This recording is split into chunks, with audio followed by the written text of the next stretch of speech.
सतगुरुदेव की जय। अमरपुर ले चलो हो सजना।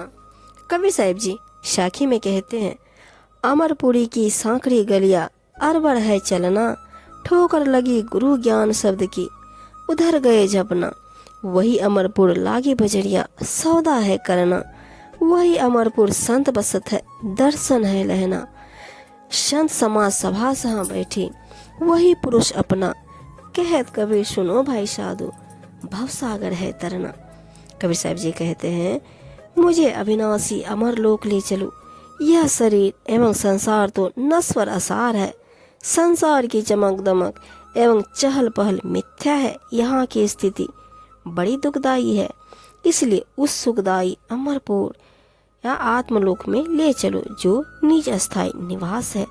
उस अमरपुर की गलियां शकरी है, अर्थात उन गलियों में समस्त बुराइयों को छोड़ तथा नियम संयम एवं त्याग वैराग्य दे सद्गुण धारण करके चला जाता है।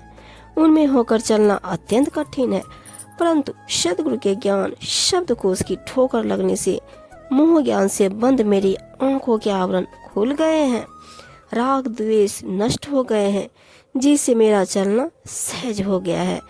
उस अमरपुर का सत्संग रूपी बाजार लगता है, उसमें धर्म परमार्थ एवं आत्म स्थिति होने का सौदा मिलता है। वह सौदा मुझे लेना है। संत जन उसी अमरपुर में बसते हैं, मुझे उनके दर्शन करके अमरपुर के बारे में जानना है, जहाँ सत्यानुभावी विवेकी संतों की सभा बैठी है।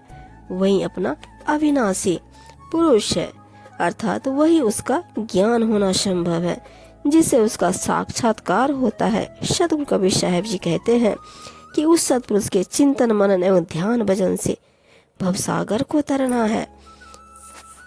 से माना हुआ माया मोह का यह असार संसार पराया है, यह अपना अविनाशी देश नहीं है, यहाँ सदा नहीं रहना है, यहाँ सब और काल है। तूने मोहवश इस संसार को अपना मान रखा है, यह कागज की पुड़िया के समान है, काल रूप पानी की बूंद पड़ते ही इसे गल घुल जाना है। आगे समझने के लिए यह संसार काल रूप कांटों की बाड़ी जैसा है, यदि सावधान न बरती गई और तनिक भी चूक हो गई तो इसमें उलझ पुलझ कर मर जाना है।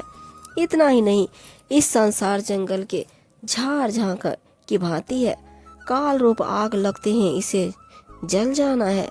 सतगुरु कबीर साहब जी कहते हैं, सतगुरु का सत्य नाम ज्ञान ही सही ठिकाना है। सतगुरु जिस अविनाशी सत्य नाम सतपुरुष का सत्य ज्ञान उपदेश प्रदान करते हैं, वही अपना अस्थायी निवास है। यह आसार संसार आजकल रहने का पराया देश है, यहाँ सब और काल व्याप्त है, सब जीवों के शरीर काल के ग्रास है, इसलिए यहाँ अस्थायी रूप से कोई नहीं रह पाता। परंतु इसमें उदास हताश होने की कोई बात नहीं है, सारी बात समझने भर की है। सतगुरु का सतनाम ज्ञानोपदेश कालजाल से छुड़ाने वाला और अविनाशी परम धाम पहुँचने वाला है, उसे यथाविधि ग्रहण करना चाहिए। शब्द में सतगुरु कबीर साहब ने इस संसार को क्षण भंगुर बताया है और काल द्वारा विनष्ट होने वाला बताते हुए उससे मूर्त आत्मलोक में स्थित होने का निर्देश किया है। अपना अविनाशी देश अस्थायी निवास एवं परमाश्रय परम आत्म स्थिति और आत्मस्वरूप स्थिति है, जो सदा काल मुक्त नित्य और शाश्वत रहती है। इसी प्रकार अनुराग सागरादि ग्रंथानुसार अपना अविनाशी देश सतपुरुष परमात्मा की स्थिति का सत्य लोक है, जिसे अमर लोक एवं मोक्ष धाम भी कहा जाता है। वहाँ मुक्त हंस आत्मा अस्थायी रूप में निवास करती है।